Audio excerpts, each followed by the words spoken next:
ल ल ल जाउँ ल। नमस्कार। नेपालमा आदिवासी जनजातिमाथि भएको ऐतिहासिक अन्याय र बहिष्कारको लागि राज्यका तर्फबाट माफी मागेको भन्ने प्रस्ताव पारित भएको समाचार सुन्न आयो। त्यो ऐतिहासिक अन्याय र बहिष्कार भनेको के हो र यसमा राज्यले किन माफी माग्ने अवस्था आयो?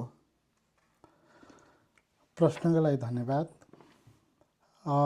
पहिलो प्रश्न, ऐतिहासिक अन्याय र बहिष्कृत समूह भनेको के हो भन्ने सन्दर्भमा समाजमा सबै एकै किसिमका समुदायहरू हुँदैनन् र कति समुदायले समाजको चाहिँ प्रतिफल चाहिँ राम्रोसँग पाइरहेका हुन्छन् भने कति समुदायहरू चाहिँ त्यो समाजबाट राज्यको प्रतिफल पाउनको लागि पछि परेका हुन्छन्। उनीहरूमाथि अन्याय पनि भएको हुनसक्छ अथवा उनीहरूलाई त्यो प्रतिफल प्राप्त गर्ने चाहिँ समूहबाट बहिष्कृत भएको पनि हुनसक्छन्। त्यस्तै नेपालमा पनि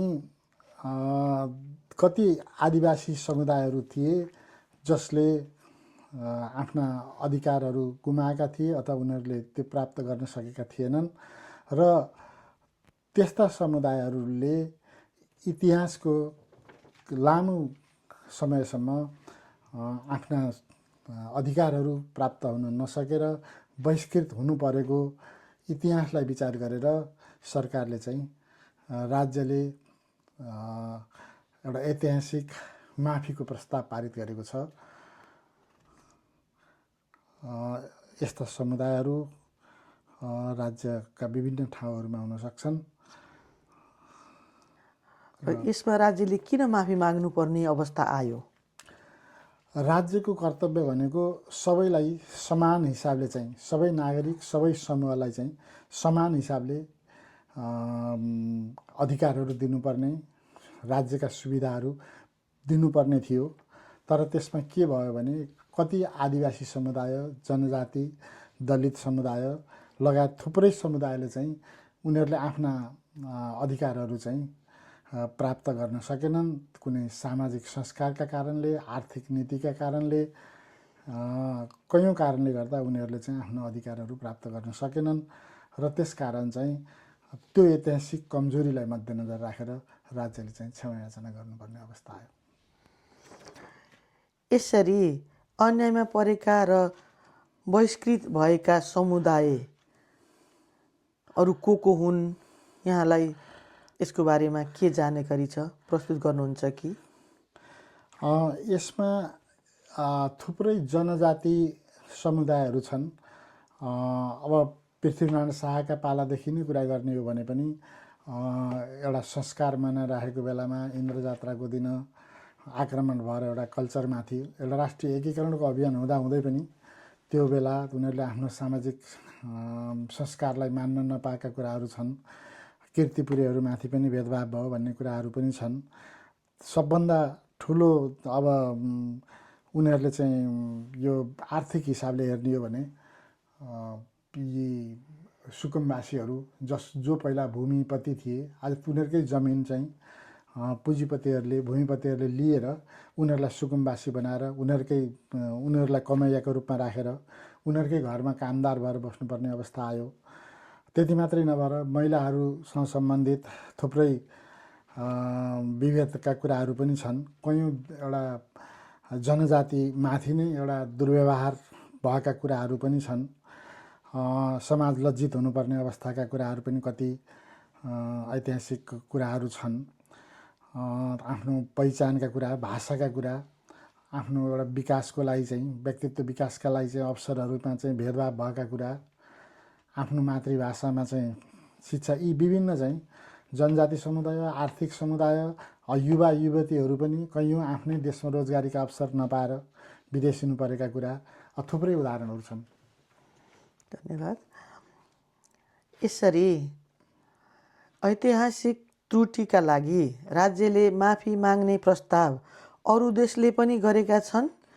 यो इतिहासमा छ अथवा नेपाल पहिलो हो? राम्रो प्रश्न। यो संसारमा यस्ता कुराहरू भएका छन्, तर धेरै देशमा यस्ता कुराहरू विद्यमान छन्। तर नेपालभन्दा पहिला 6वटा देशले माफी मागिसकेको इतिहास देखिन्छ। सबभन्दा पहिला जर्मनले यहुदीहरूलाई त्यो हिटलरले ग्यास च्याम्बरमा राखिसकेर उनीहरूप्रतिको जुन एउटा दुर्व्यवहार गर्दाखेरि त्यो समुदायमाथि जुन आघात पुग्नु पुग्यो त्यसमाथि माफी मागेको छ 1960मा। त्यसपछि दक्षिण अफ्रिकामा श्वेतहरूको शासन चल्यो। त्यसमा कैयौँ काला जातिहरू, आदिवासी जातिहरू चाहिँ एकदमै विभेदले चाहिँ ग्रस्त हुने अवस्थामा थिए। जब नेल्सन मण्डेलाले त्यहाँ राज्य सत्ता प्राप्त गरे, त्यस पछाडि चाहिँ त्यो अपार्थाइड शासनका लागि, श्वेतहरूको शासनको लागि र काला जातिहरूले भोग्नु परेको चाहिँ विभेदको लागि 1990मा क्षमा मागेको उदाहरण छ। त्यस्तै अमेरिकी सरकारले पनि मूल आदिवासी रेड इन्डियन त्यहाँका जातिहरूलाई जब ब्रिटिस साम्राज्यले त्यहाँ गएर चाहिँ अतिक्रमण गरियो, उनीहरूको संस्कृति, उनीहरूको सभ्यता, कल्चरमाथि पनि अतिक्रमण भएका कुराहरूलाई लिएर 1909मा अमेरिकाले राज्य स्तरबाटै माफी मागेको छ। त्यस्तै अस्ट्रेलियामा पनि एउटा स्टोलेन जेनेरेसन भन्ने छ। त्यहाँको माउरी जाति, लोकल जातिहरूमाथि जब ब्रिटिस उपनिवेशहरूबाट त्यहाँ चाहिँ बस्ती बस्यो, त्यस पछाडि चाहिँ उनीहरूले गएर ती माउरी जातिका, त्यहाँका स्थानीय रैथाने जातिका बच्चा बच्चीहरूलाई ल्याएर सेता जातिका उपनिवेशवादीहरूको घरमा ल्याएर राख्ने र बाँकी रहेको चाहिँ बुढाबुढीहरू मात्रै माउरी जातिले आफ्नो घरमा राख्न पाउने गरेर एउटा जेनेरेसन नै एउटा स्टोलन, चोरी गरेर एउटा नराम्रो अवस्था सिर्जना गरिएको थियो। त्यसको लागि 2008मा आएर अस्ट्रेलियाले माफी माग्यो।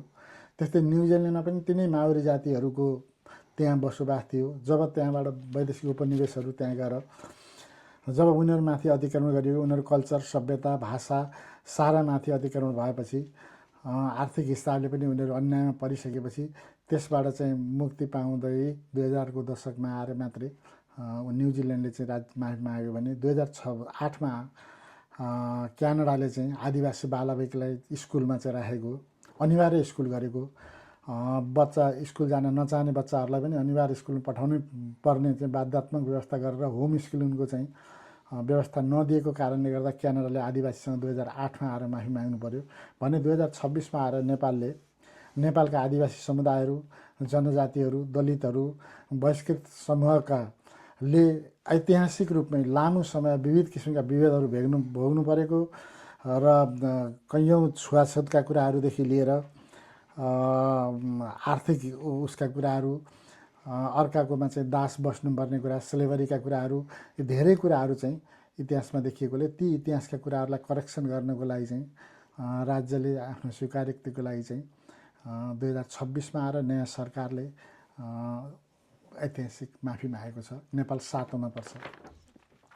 धन्यवाद। अब यसरी राज्यले माफी माग्ने प्रस्ताव पारित गरेपछि यी समुदायले भविष्यमा कसरी न्याय पाउलान्? यो माफी माग्नु भनेको राज्यले यो समस्यालाई स्वीकार्ने हो।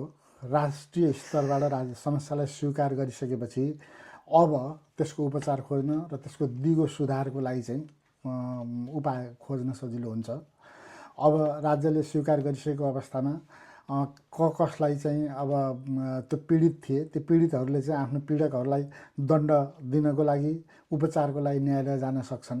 त्यसमा सरकारले चाहिँ नियम, कानुन, ऐन बनाएर सहयोग गर्छ र त्यस्तै दिगो सुधारका लागि राष्ट्रिय कार्यक्रमहरू बनाएर ऐन नियमका सँगसँगै वार्षिक कार्यक्रमहरू, पञ्चवर्षीय कार्यक्रमहरूमा यी कुराहरूलाई चाहिँ दिगो रूपमा कसरी सुधार गर्दै लैजाने र सबै नागरिकलाई समान व्यवहार गर्ने भन्ने बारेमा चाहिँ स्पष्ट कार्यक्रम अगाडि बढाउन सजिलो हुन्छ।